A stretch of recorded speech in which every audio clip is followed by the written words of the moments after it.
Hello student, welcome to S education.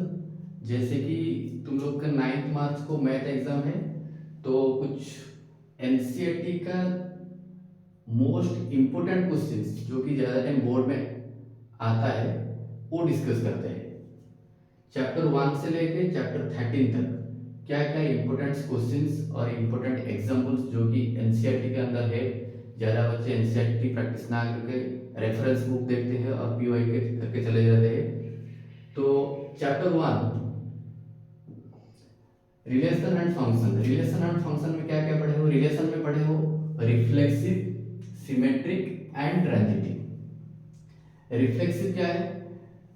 Generally जो element डॉपलेट के form में आता है, ए बी बी, और अगर एलिमेंट होगा तो 2, 2, 4, 4, 5, 5, ऐसे ऑर्डर में जो आएगा दैट इज कॉल्ड रिफ्लेक्सिव। और सिमेट्रिक क्या है?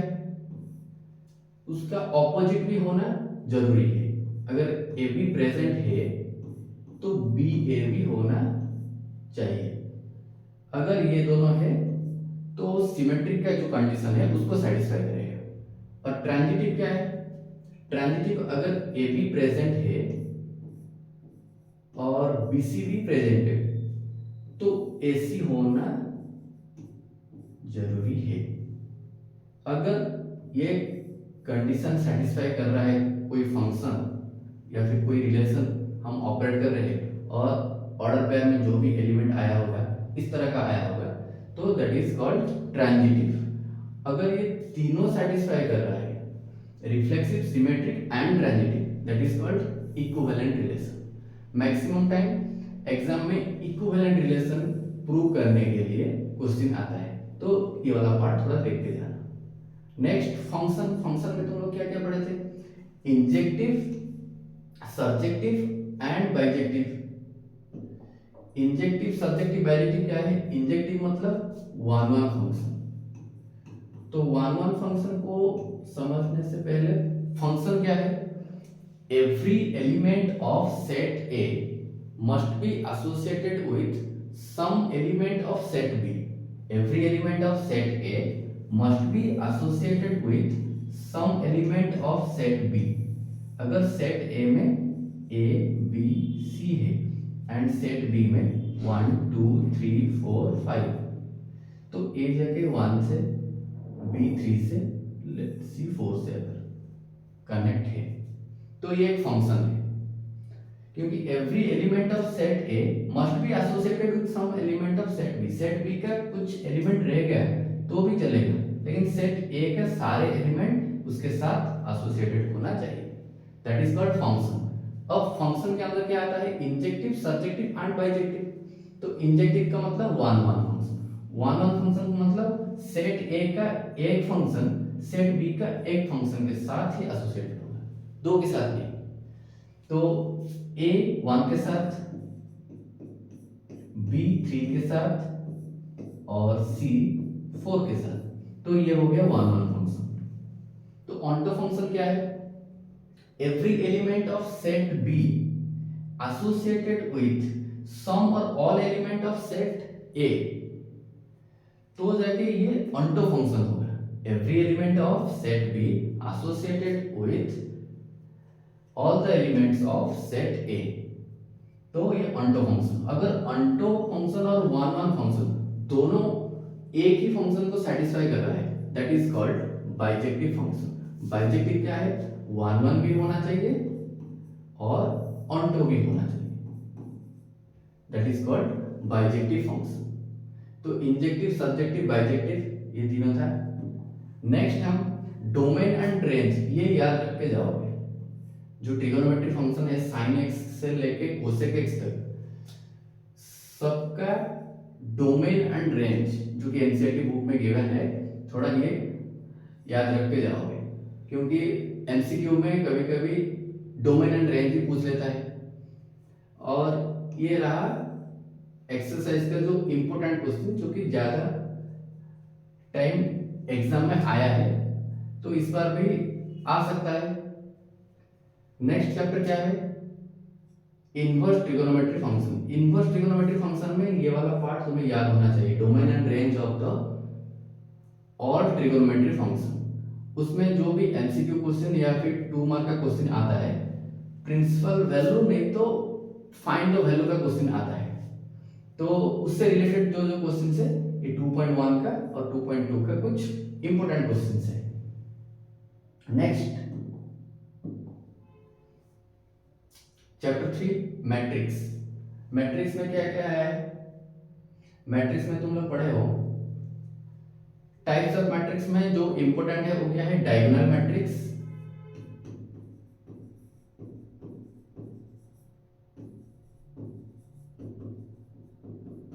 डायगोनल मैट्रिक्स क्या है? ओनली डायगोनल एलिमेंट होगा, 1 0 0 0 2 0 0 0 3, ओनली डायगोनल एलिमेंट होगा, that is called diagonal matrix. उसके बाद कंफ्यूजिंग जो है वो क्या है? Scalar matrix.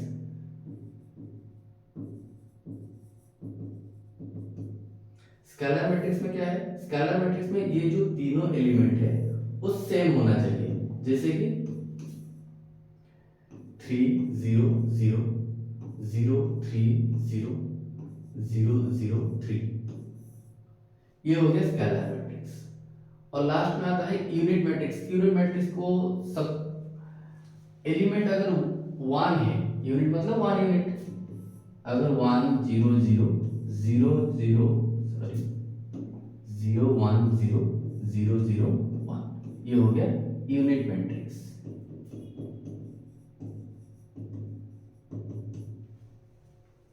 तो टाइप्स ऑफ मैट्रिक्स में ये आता है। Then addition and subtraction. Addition and subtraction में क्या है? एडिशन एंड सब्ट्रैक्शन के लिए जो दो मैट्रिक्स को हम ऐड या सब्ट्रैक्ट करेंगे उन दोनों का ऑर्डर सेम होना चाहिए। कंडीशन क्या है? सेम ऑर्डर, ऑर्डर सेम होना चाहिए। और मल्टीप्लिकेशन में क्या होगा? मल्टीप्लिकेशन में फर्स्ट मैट्रिक्स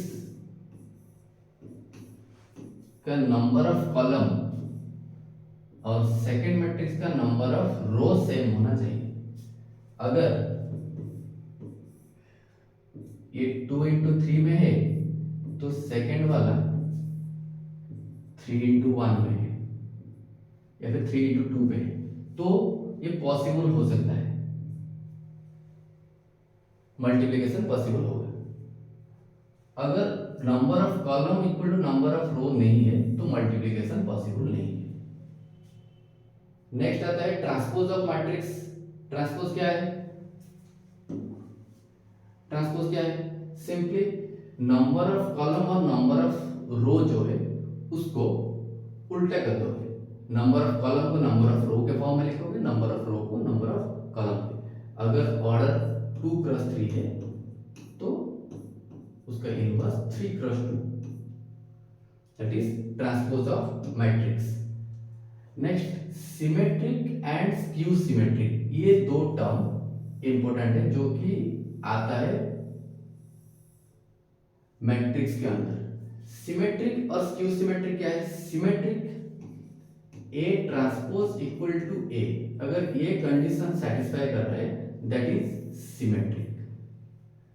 अगर कोई मैट्रिक्स को ट्रांसपोज करने के बाद भी जो एलिमेंट आता है वो A के एलिमेंट के साथ बराबर है, that is called symmetric matrix. और स्क्यू सिमेट्रिक क्या है? Skew symmetric A transpose is equal to negative of A, अगर ये सेटिस्फाई कर रहा है that is skew symmetric matrix. Okay. और जो लॉन्ग क्वेश्चन के फॉर्म में कभी कभी आता है या फिर 3-4 मार्क के अंदर आ जाता है, that is system of linear equation solve by matrix method. Solve by matrix method अगर तुम अच्छे से किए होगे तो ये वाला फॉर्म देखे होगे, ax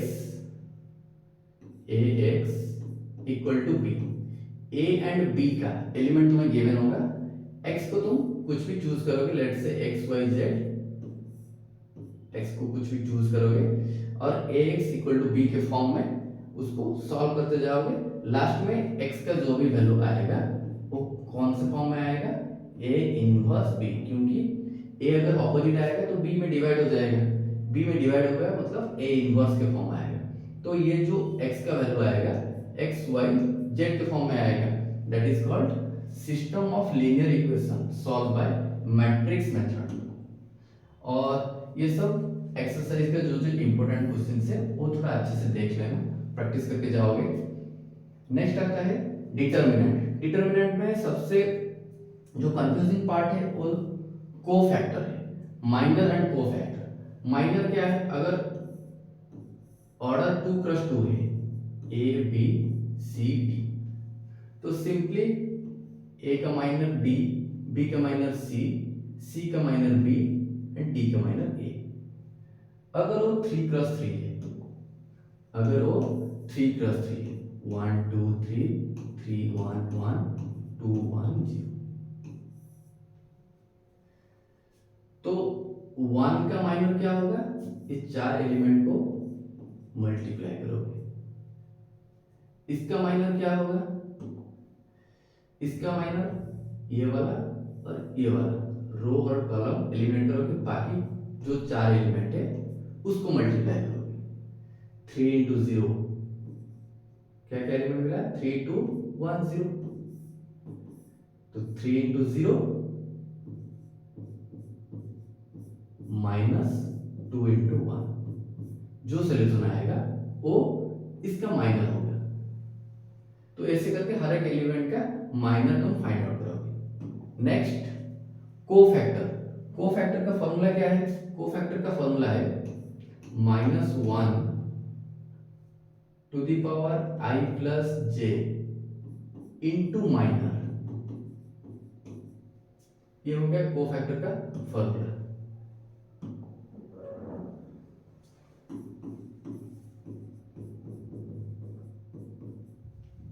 तो कोई भी एलिमेंट का अगर तुम कोफैक्टर फाइंड आउट कर रहे हो तो ये एक्चुअली में डिनोट कर रहा है उसका साइन पॉजिटिव होगा या नेगेटिव होगा, बाकी तो माइनर तो तुम्हें आज यूजर पता है। तो ऐसे करके कोफैक्टर फाइंड आउट कर दोगे। देन एडजेंट क्या होगा, जो मैट्रिक्स का कोफैक्टर, हर एक एलिमेंट का कोफैक्टर आया होगा, उस कोफैक्टर को तुम ट्रांसपोज करोगे, जो आएगा, जो मैट्रिक्स आएगा that is called adjoint of that matrix. और inverse of a matrix, inverse के लिए तो तुम्हें फॉर्मूला याद होगा, A inverse equal to adjoint of A by determinant of A. कोई भी मैट्रिक्स का इनवर्स फाइंड आउट करने के लिए पहले उसका एडजॉइंट फाइंड आउट करोगे, उसके बाद determinant of A. Determinant of A कैसे फाइंड आउट करोगे, डिटरमिनेंट ऑफ ए, अगर ये एक मैट्रिक्स दे दिया है 1 2 3 1 1 1 2 1 1, तो तुम कोई भी रो या कोई भी कॉलम से एक्सपांड कर सकते हो। अगर मैं R1 से एक्सपांड कर रहा हूं तो पहले उसका साइन क्या है, प्लस माइनस प्लस, तो 1 ले रहा हूं तो इससे रिलेटेड जो कॉलम एंड रो है वो एलिमिनेट होगा, बाकी क्या मल्टीप्लाई होगा, जो रेस्ट एलिमेंट है। नेक्स्ट 2 का सिंबल क्या है, -2, इससे relate column and row eliminate करो, 2 1 2 1, ये मल्टीप्लाई करो, प्लस 3, रो कॉलम एलिमिनेट करो, बाकी क्या बचा है, 2 1 1 1 1 1 2 1। बस इसको सॉल्व करोगे, जो आएगा that is determinant of A. और इसके लिए पहला कंडीशन क्या है, determinant of A not equal to 0 होना चाहिए, तब जाके इनवर्स फाइंड आउट होगा। तो पहले ये चेक करोगे, पहले एडजेंट निकालोगे तो टाइम वेस्ट होगा, पहले ये चेक करोगे कि डिटरमिनेंट ऑफ ए 0 है या कुछ और वैल्यू आ रहा है। अगर 0 आता है तो ए इनवर्स फाइंड आउट नहीं हो पाएगा। ओके, तो minor cofactor, adjoint and inverse of matrix, इससे रिलेटेड जो एक्सरसाइज का इंपॉर्टेंट क्वेश्चन है ये 3 एक्सरसाइज 4.5 का 10 13 15 बहुत बार आया था ये तो, और 8 14 16 एग्जाम्पल 33 भी इंपॉर्टेंट है, और उसके साथ मिसलेनियस का भी कुछ क्वेश्चंस करोगे। नेक्स्ट चैप्टर जो कि ज्यादा मार्क फेंकिंग है, chapter 5 derivative and application of derivative. ये जो कैलकुलस का पार्ट है, कैलकुलस का part chapter 5, 6, 7 derivative and integration. तो डेरिवेटिव एंड इंटीग्रेशन को ज्यादा फोकस देना चाहिए। क्यों? क्योंकि 35 मार्क आउट ऑफ 80 से 35 मार्क सिर्फ कैलकुलस पार्ट से आता है, डेरिवेटिव इंटीग्रेशन से 35 मार्क आता है। अगर मान लो कि तुम्हारा कैलकुलस पार्ट बहुत अच्छे से हुआ है प्रैक्टिस, तो तुम आराम से 35 से अराउंड 31, 32 ला सकते हो, जो कि 50% मार्क ये दे दिया तुम्हें।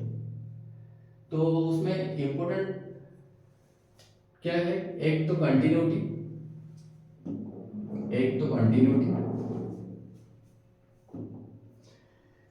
चेक करने के लिए ज्यादा टाइम आइदर 2 मार्क का, नहीं तो एमसीक्यू के फॉर्म में आता है। कंटिन्यूटी क्या है? कंटिन्यूटी चेक करने के लिए जो भी फंक्शन गिवन होगा उसका लेफ्ट हैंड लिमिट और right hand limit and value of the function equal होना चाहिए, तो वो फंक्शन कंटिन्यूअस होगा।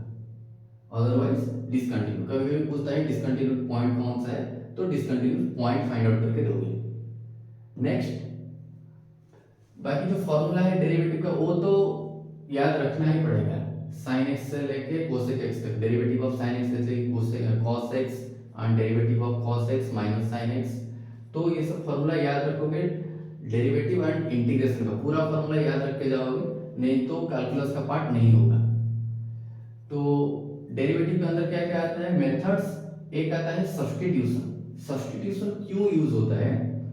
जब कोई फंक्शन इनवर्स के अंडर होगा, जैसे कि ये वाला function cos inverse 1 minus x square by 1 plus x square, इसको हम डायरेक्टली सॉल्व कर पाएंगे, लेकिन अगर डायरेक्टली सॉल्व करेंगे तो ज्यादा लंबा होगा, इसलिए इसको हम सब्स्टिट्यूशन मेथड में यूज करेंगे। सब्स्टिट्यूशन का मतलब x के जगह कुछ ना कुछ पुट करेंगे।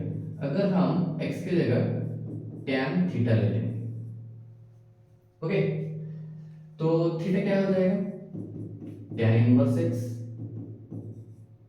Okay, tan inverse x। अब देखो कितना इजी हो जाएगा, cos inverse 1 minus tan square theta divided by 1 plus tan square theta. और ट्रिगोनोमेट्री में ये वाला फॉर्मूला तो तुम देखे होगे, cos इनवर्स, ये वाला किसका फॉर्मूला है? cos इनवर्स cos 2 थीटा का फॉर्मूला है। तो cos इनवर्स एंड cos जब भी एक साथ आता है तो ये वैनिश होता है, तो y equal to 2 theta, y equal to 2 theta मतलब y क्या हो गया? 2 इंटू थीटा का वैल्यू क्या है? tan inverse x। अब इजीली डेरिवेटिव कर पाओगे। tan इनवर्स x का derivative 1 by 1 plus x square, तो फाइनल डेरिवेटिव क्या होगा? dy by dx equal to 2 by 1 plus x square. Okay, तो ये था सब्स्टिट्यूशन। Next, logarithmic. लॉगरिथम हम कब यूज करेंगे? जब कोई function to the power function के फॉर्म में होगा, या फिर मोर देन 2, 3, 4 फंक्शन मल्टीप्लाई के या फिर डिवीजन के फॉर्म में होगा, तब जाके हम लॉगरिथमिक फंक्शन यूज करेंगे। लॉगरिथमिक फंक्शन मतलब taking logs both side, log x to the power x। तो ये जो log x to the power x है, ये एक फॉर्मूला में आता है log m to the power n, इसका फॉर्मूला है n log m। तो अब log y क्या हो गया? x log x, okay. तो अब ये एक फंक्शन, ये एक फंक्शन, तो ये u इंटू v के फॉर्म में चलेगा, और log y का derivative 1 by y, again derivative of dy by dx, okay. Then derivative करोगे, एट एंड में क्या करोगे? dy by dx equal to y को ऑपोजिट लेके जो भी सॉल्यूशन आया होगा उसके साथ मल्टीप्लाई करोगे, नहीं तो बाहर रखोगे, जैसे भी करने से सोल्यूशन dy बाई dx आ जाएगा। तो ये था लॉगरिथमिक मेथड। लॉगरिथमिक मेथड में और एक क्वेश्चन क्या आता है, अगर more than two function product के फॉर्म में होगा, अगर मल्टीप्लाई के फॉर्म में है तो भी तुम लॉग यूज कर सकते हो। जैसे कि हमारे पास जो फॉर्मूला है log mn equal to log m plus log n। यहाँ पे दो टर्म दो फंक्शन मल्टीप्लाई के फॉर्म में है, तो मोर देन अगर टू फंक्शन मल्टीप्लाई के फॉर्म आ गया, जैसे कि और एक टर्म p, तो हम उसको log p और एक टर्म ऐड करके लिख सकते हैं। तो ऐसे करके लॉगरिथमिक फॉर्म में जो भी क्वेश्चंस आया होगा उसको तुम सॉल्व करो। Next implicit. इम्प्लिसिट फंक्शन कौन सा है? इम्प्लिसिट फंक्शन मतलब एक ही फंक्शन के अंदर दो वेरिएबल इन्वॉल्व होगा। जैसे कि अगर मैं एक फंक्शन दे दूं x² y plus 2x equal to 5, तो ये हो गया इम्प्लिसिट फंक्शन। इम्प्लिसिट मतलब एक ही फंक्शन के अंदर दो वेरिएबल है, लेकिन करोगे कैसे? Differentiate with respect to x में ही करोगे। अगर इसको x में डेरिवेटिव करोगे तो ये तो इवन टू b में चलेगा। इवन टू b में मतलब x का डेरिवेटिव सॉरी x y का derivative dy by dx u derivative of v plus v derivative of u। x square का डेरिवेटिव क्या है? 2x प्लस 2x का डेरिवेटिव सिंपली 2 एंड कांस्टेंट का derivative 0। तो जो टर्म में dy बाई dx इन्वॉल्व है उसको लेफ्ट में रख दोगे, बाकी जिसमें इन्वॉल्व नहीं है dy बाई dx उसको राइट साइड ले जाओगे। तो 2xy ऑपोजिट गया तो -2xy प्लस 2 गया तो -2, तो सिंपली dy बाई dx क्या आएगा? अगर मैं -2 कॉमन ले लूं तो xy प्लस 1 बाय x²। तो ये हो गया तुम्हारा dy बाई dx। ऐसे सॉल्व करोगे इम्प्लिसिट फंक्शन को। Next parametric function. Parametric function कौन सा होगा? पैरामीट्रिक फंक्शन मतलब फंक्शन को दो अलग अलग पार्ट में गिवन होगा, लेकिन फंक्शन का वेरिएबल जो है वो सेम होगा। जैसे कि अगर मैं एक टर्म ले लूं y equal to sin x and z equal to tan x, तो यहाँ पे मुझे dy बाई dx नहीं मिलेगा क्योंकि फंक्शन के अंदर x जो वेरिएबल है वो फंक्शन के अंदर है। तो एक तो आएगा dy बाई dx और एक dz बाई dx। तो इन दोनों को तुम डिवाइड करोगे, जो भी फाइनल सॉल्यूशन आएगा इसका सॉल्यूशन क्या आएगा? dy by dx equal to sin x का derivative cos x and dz by dx tan x का डेरिवेटिव sec x। तो फाइनली क्या करोगे? dy by dx divided by dz by dx। तो dx dx cancel, dy by dz हमें मिलेगा that is cos x by sec x। इसको तुम trigonometric identity use करके और थोड़ा सॉल्व करके लिख सकते हो। तो ये हो गया तुम्हारा पैरामीट्रिक फंक्शन। पैरामीट्रिक फंक्शन जैसे ही है वैसे ही function with respect to other function. Function with respect to other function मान लो कि ये दो फंक्शन ऐसे गिवन है, sin x with respect to tan x। तो यहां पे तुम खुद चूज करोगे एक वेरिएबल, जैसे कि y equal to sine x। x नहीं लेना है क्योंकि फंक्शन के अंदर x वेरिएबल है, तो y और एक z ले लोगे, p ले लोगे, q ले लोगे, कुछ भी ले लोगे। z equal to tan x, then as usual derivative करोगे वही डिवाइड होगा जैसे कि पैरामीट्रिक में किए थे। और लास्ट में क्या है आपका? Second order derivative. Second order derivative में मैक्सिमम क्वेश्चन जो आता है प्रूफ क्वेश्चन आता है। और सेकेंड ऑर्डर डेरिवेटिव मतलब एक ही फंक्शन को दो बार डेरिवेटिव करोगे, that is called second order derivative. और डेरिवेटिव का जो इंपॉर्टेंट क्वेश्चन है एक्सरसाइज का विथ एग्जांपल्स तो ये थोड़ा प्रैक्टिस करके जाओगे, थोड़ा देखोगे, क्योंकि बहुत बार आया है इनमें से 3-4 क्वेश्चंस। और जिन्होंने एप्लीकेशन ऑफ डेरिवेटिव प्रॉपरली किए तो ये वाला क्वेश्चन को अच्छे से देखोगे। Equation of tangent and normal, increasing and decreasing, maxima and minima. Equation of tangent and normal, equation of tangent and normal में फॉर्मूला क्या है? Equation of tangent y minus y1 equal to slope of tangent into x minus x1। Slope of tangent कैसे आएगा?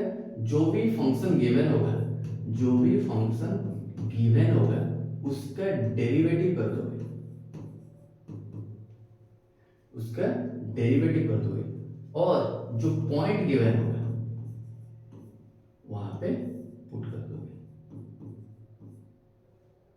Okay, A B के form में या फिर x Y के फॉर्म में जो भी पॉइंट गिवन होगा उसमें पुट करोगे, जो आएगा that is called slope of tangent.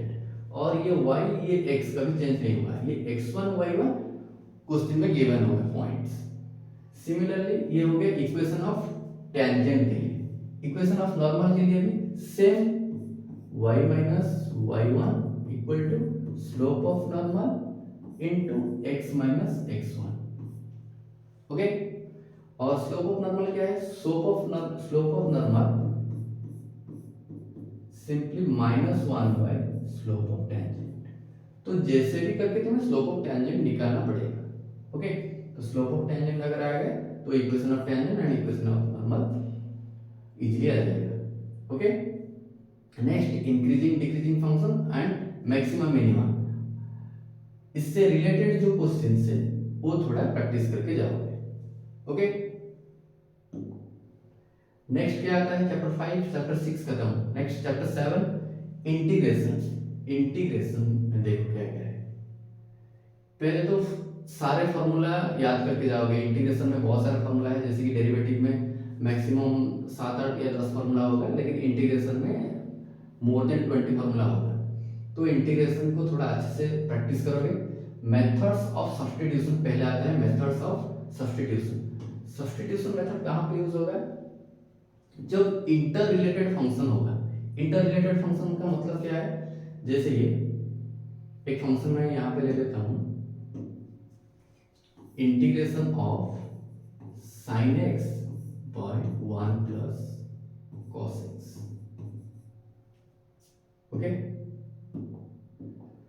अब तुम्हें ये पता है कि अगर मैं cos x को t पुट कर दूं तो sin x आ जाएगा, sin x आ जाएगा। तो अगर मैं t equal to cos x put कर दिया तो dt क्या होगा? dt by dx, cos x का डेरिवेटिव माइनस sin x। तुम्हें क्या चाहिए? sin x dx। sin x dx मतलब dt, ये नेगेटिव ऑपोजिट आ गया, minus dt, sin x dx opposite गया, sin x dx। तो sin x dx की जगह हम क्या लिखेंगे? Minus dt। तो अब ये क्या हो जाएगा? Integration minus dt by 1 plus dt। Okay, इसके तो इंटीग्रेशन कर पाओगे, लॉग के फॉर्म में आएगा। तो ये हो गया तुम्हारा सब्स्टिट्यूशन मेथड। और जो मोस्ट इंपोर्टेंट और ज्यादा क्वेश्चन आता है कौन से टॉपिक पे? पार्शियल फ्रैक्शन, नहीं तो बाय पार्ट्स। पार्शियल फ्रैक्शन में क्या क्या है? पार्शियल फ्रैक्शन में 3-4 फॉर्म है, जो कि पहला फॉर्म क्या है? अगर इस फॉर्म में होगा px plus q divided by x minus a into x minus b, non repeated linear factor, ना ही रिपीटेड होगा और ना ही क्वाड्रेटिक होगा, नॉन रिपीटेड लीनियर फैक्टर। तो सिंपली इसका क्या होगा? a by x minus a plus b by x minus b। Then a and b का वैल्यू फाइंड आउट करोगे इक्वेटिंग करके। a एंड b का वैल्यू फाइंड आउट करने के लिए तुम्हारे पास 2 तरीके हैं। ओके, तो क्या क्या है? Either put the suitable value of x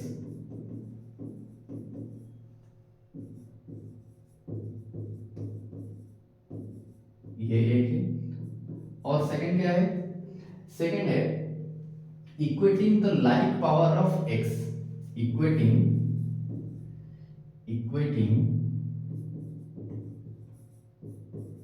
the like power of x. इसको थोड़ा सा सॉल्व करोगे एलसीएम लेके, जो x का जो भी पावर आएगा, जो भी फॉर्म होगा, x है वो x स्क्वायर है या फिर x क्यूब है, और लेफ्ट में उसी का जो फॉर्म है लाइक पावर ऑफ x, उसको लेके सॉल्व करोगे a एंड b आ जाएगा। देन इसमें पुट करोगे और इंटीग्रेशन करोगे एज यूजुअल यहीं से a एंड b का वैल्यू पुट करने के बाद इंटीग्रेशन करोगे। Okay, that is partial fraction. तो ये तो एक का फॉर्म हुआ जो नॉन रिपीटेड। अगर रिपीटेड आया जैसे कि ये वाला px plus Q X minus A का होल स्क्वायर, अगर रिपीटेड आया तो a by X minus A plus b by X minus A का होल स्क्वायर।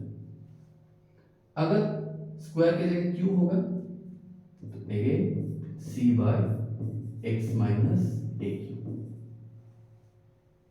ये हो गया रिपीटेड के लिए, वो था नॉन रिपीटेड के लिए। तो ऐसे करके एबीसी का वैल्यू फाइंड आउट करोगे, देन पुट करके सॉल्व करोगे as usual integration.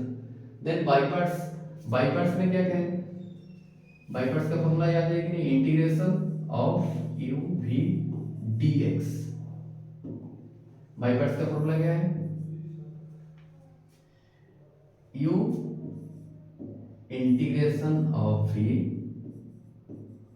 Minus integration derivative of u into integration of v। ये फॉर्मूला कब ऑपरेट होगा? जब तुम ये वाला कंडीशन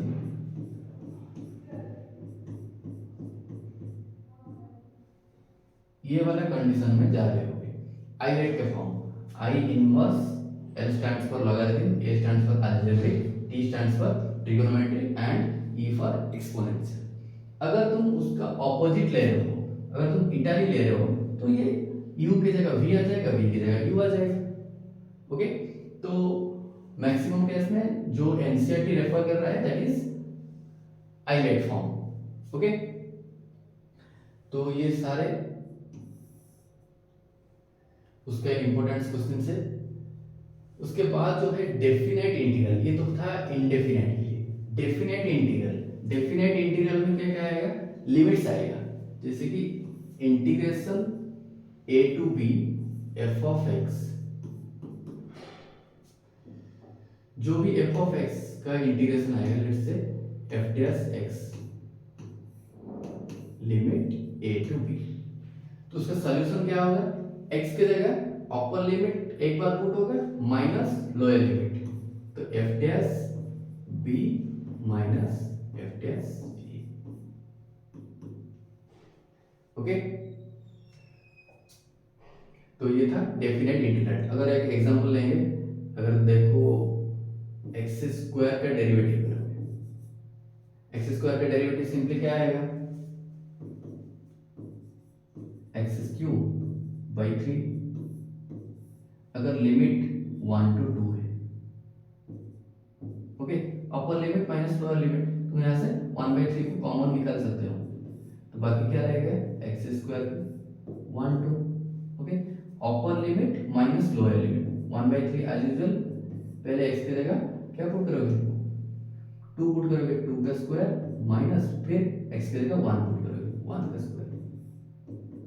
ये हो गया डेफिनेट इंटीग्रल। इसको सॉल्व करोगे जो सॉल्यूशन आएगा that is the definite integral. का मतलब है कि एक डेफिनेट वैल्यू आएगा, 1 2 3 50 100 ऐसे कुछ डेफिनेट वैल्यू आएगा। ओके, और ये सारे उसका इंपॉर्टेंट क्वेश्चन है। नेक्स्ट चैप्टर 8 में application of integral. Application of integral में ज्यादा क्वेश्चंस नहीं है, और कुछ जो है वो तो डिलीटेड है, तो मिसलेनियस का ये 3-4 क्वेश्चन थोड़ा देखोगे। ओके, नेक्स्ट क्या आता है?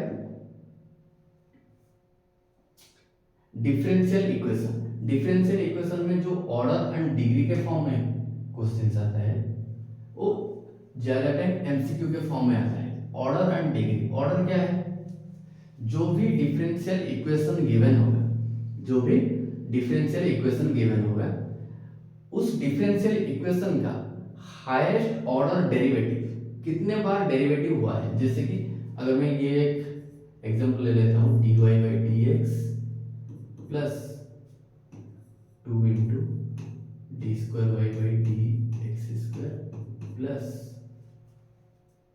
6y equal to 0। ओके, एक डिफरेंशियल इक्वेशन है।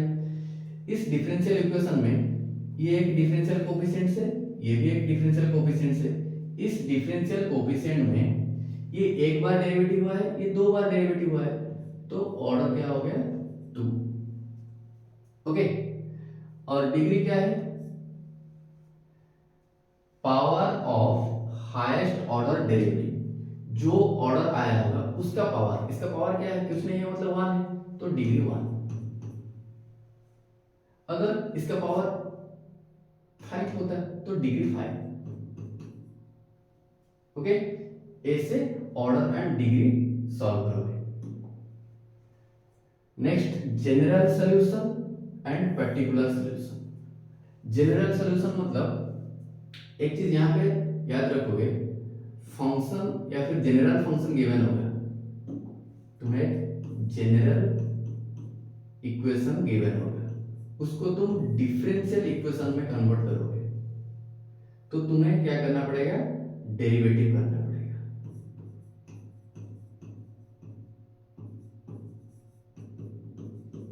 ओके, अगर डिफरेंशियल इक्वेशन गिवन होगा, डिफरेंशियल इक्वेशन गिवन होगा और तुम जनरल इक्वेशन में कन्वर्ट करोगे, तो क्या करोगे, यहां पे इंटीग्रेशन करोगे। ओके, यहां पे डेरिवेटिव करोगे, यहां पे इंटीग्रेशन करोगे। ओके, पर्टिकुलर सॉल्यूशन में x एंड y जो भी वेरिएबल होगा उसका कुछ ना कुछ वैल्यू गिवन होगा, सॉल्व करने के बाद पुट कर दोगे तो जो वैल्यू आएगा that is called particular solution. Okay, next जो लॉन्ग क्वेश्चन के फॉर्म में आता है वो लीनियर डिफरेंशियल इक्वेशन, नहीं तो होमोजेनियस डिफरेंशियल इक्वेशन का क्वेश्चन आता है। लीनियर डिफरेंशियल इक्वेशन का क्वेश्चंस और सॉल्व करने का प्रोसीजर क्या है, लीनियर डिफरेंशियल इक्वेशन का दो फॉर्म है। ओके, तो लीनियर डिफरेंशियल इक्वेशन को सॉल्व करने के लिए पहले इंटीग्रेटिंग फैक्टर फाइंड आउट करना पड़ेगा। इंटीग्रेटिंग फैक्टर कैसे फाइंड आउट करोगे, e to the power integration p dx। Okay, तो इंटीग्रेटिंग फैक्टर फाइंड आउट करने के बाद सॉल्यूशन ऑपरेट होगा। Next, homogeneous differential equation. Homogeneous differential equation जो कि लॉन्ग फॉर्म में आता है, होमोजेनियस डिफरेंशियल इक्वेशन के लिए तुम्हें क्वेश्चन में आइदर ये गिवन होगा कि इसको शो करो होमोजेनियस डिफरेंशियल इक्वेशन है, उसके बाद सॉल्व करो। तो होमोजेनियस डिफरेंशियल इक्वेशन है, ये शो करने के लिए तुम्हें क्या करना पड़ेगा, जो भी फंक्शन होगा फंक्शन को either g of y by x के फॉर्म में शो करोगे और h of x by y के फॉर्म में शो करोगे। अगर इनमें से कोई भी एक फॉर्म में तुम कन्वर्ट कर देते हो तो वो हो जाएगा होमोजेनियस डिफरेंशियल इक्वेशन। अगर होमोजेनियस डिफरेंशियल इक्वेशन सेटिस्फाई हो गया तो उसके बाद अगर इस फॉर्म में सेटिस्फाई हुआ है तो y equal to vx put करोगे, देन डेरिवेटिव, देन थोड़ा सा सॉल्व करोगे, separate the variable, then integrate. अगर ये वाला फॉर्म सेटिस्फाई किया है तो x equal to vy, then derivative, then थोड़ा सा सॉल्व करोगे, then separate the variable, then integrate. तो ये हो गया homogeneous differential equation. Homogeneous differential equation का जो भी इंपॉर्टेंट क्वेश्चंस है, तो अगर तुम कुछ प्रेफरेंस बुक प्रैक्टिस कर रहे होगे तो भी थोड़ा एनसीईआरटी का ये सब क्वेश्चंस प्रैक्टिस करके जाना, क्योंकि मैक्सिमम टाइम एनसीईआरटी का क्वेश्चन आया है बोर्ड पे। तो होमोजेनियस डिफरेंशियल इक्वेशन का 9.1 से लेके 9.6 तक जो जो इंपॉर्टेंट क्वेश्चन है थोड़ा सा टच करके जाओगे। Okay, next vector. वेक्टर में क्या क्या पढ़े थे? Section formula, vector projection, scalar projection, vector product and area of a parallelogram. इससे रिलेटेड क्वेश्चन ही आता है, आइदर सेक्शन फॉर्मूला के अंदर कुछ होगा, नहीं तो वेक्टर प्रोजेक्शन का क्वेश्चन 2-3 मार्क का आता है, नहीं स्केलर प्रोजेक्शन अगर कुछ टर्म दिया है और find out the vector projection और स्केलर प्रोजेक्शन तो 2 मार्क का क्वेश्चन है, और गिवन भी होगा अगर 4 मार्क का होगा तो इससे वेक्टर प्रोजेक्शन या फिर स्केलर प्रोजेक्शन के साथ और कुछ निकालने के लिए गिवन होगा। ओके, और एरिया ऑफ पैरेललोग्राम का सिंपल फॉर्मूला याद रखोगे, magnitude of a cross b. अगर एरिया ऑफ ट्राइंगल पूछ ले तो उससे 1/2 magnitude of b cross a. Okay, और इससे रिलेटेड जो जो इंपोर्टेंट क्वेश्चंस एनसीईआरटी के अंदर है 10.2 से लेके 10.4 तक इंक्लूडिंग मिसलेनियस, वो थोड़ा टच करके जाओगे। ओके, नेक्स्ट 3D में हम क्या क्या पढ़े हैं? 3D में डायरेक्शन क्वेश्चन पढ़े हैं। रिलेशन बिटवीन डायरेक्शन क्वेश्चन क्या है? Relation between direction question l² + m² = 1। ये फॉर्मूला ज्यादा यूज होता है, तो इससे related questions direction cosine and direction ratio के बीच जितने भी क्वेश्चंस है 4-5 क्वेश्चन अच्छे से प्रैक्टिस करके जाओगे ताकि कॉन्सेप्ट क्लियर होगा कौन से क्वेश्चन को कैसे सॉल्व करना है। Then equation of line and angle between two lines. Angle between two lines जब भी पूछा होगा तो थीटा फाइंड आउट करोगे। Okay, and shortest distance between two lines. Shortest distance between two line के लिए स्पेसिफिक फार्मूला है एनसीईआरटी के अंदर, and distance between parallel lines के लिए भी स्पेसिफिक फार्मूला दिया है। उससे रिलेटेड क्वेश्चंस, इंपॉर्टेंट क्वेश्चंस इसके अंदर है। Then Cartesian form and vector form. Cartesian form and vector form ये लास्ट में है। Cartesian form and vector form के जो भी क्वेश्चंस है मिसलेनियस के अंदर है, थोड़ा सा प्रैक्टिस करोगे। ओके, देन जो एलपीपी का आता है ये तो ज्यादा मार्क का नहीं आता है, जो 4-5 मार्क का आता है। एलपीपी में क्या आता है? सिर्फ ओनली ग्राफिकल मेथड सॉल्व करोगे। फिजिबल सॉल्यूशन वो भी बाउंडेड होगा नहीं तो अनबाउंडेड। एक ही क्वेश्चन आया होगा, मे बी उसका सॉल्यूशन बाउंडेड के फॉर्म में आएगा नहीं तो अनबाउंडेड के फॉर्म में आएगा। अगर बाउंडेड के फॉर्म में आया तो इजी है, अनबाउंडेड के लिए थोड़ा रूल ऑपरेट हो रहा है। तो अनबाउंडेड केस जो भी है उस एक्सरसाइज में है 4, 6, 9 एंड एग्जांपल 4, ये अनबाउंडेड केस का है। अनबाउंडेड केस अच्छे से प्रैक्टिस करके जाओगे ताकि एलपीपी का जो क्वेश्चंस होगा फुल टू फुल आना चाहिए, क्योंकि ये ज्यादा हार्ड नहीं है। ओके, और लास्ट क्या है? प्रोबेबिलिटी। प्रोबेबिलिटी का अंदर कंडीशनल प्रोबेबिलिटी से लेके 2-3 टॉपिक ही है। Conditional probability, multiplication theorem. Conditional probability से क्वेश्चन 2-3 मार्क का आता है, और मल्टीप्लिकेशन थ्योरम और बेस थ्योरम इससे related questions either long question में आएगा नहीं तो 4 या फिर 3 मार्क के अंदर ये वाला क्वेश्चन आता है। तो उससे रिलेटेड 13.1 से लेके 13.4 इंक्लूडिंग मिसलेनियस एक्सरसाइज ये थोड़ा प्रैक्टिस करोगे। अगर इतना करके जा रहे हो, मान लो कि तुम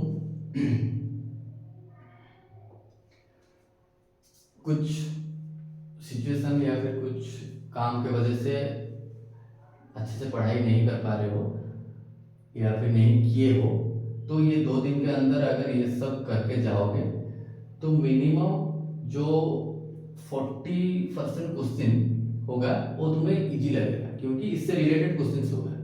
ओके, तो थैंक यू।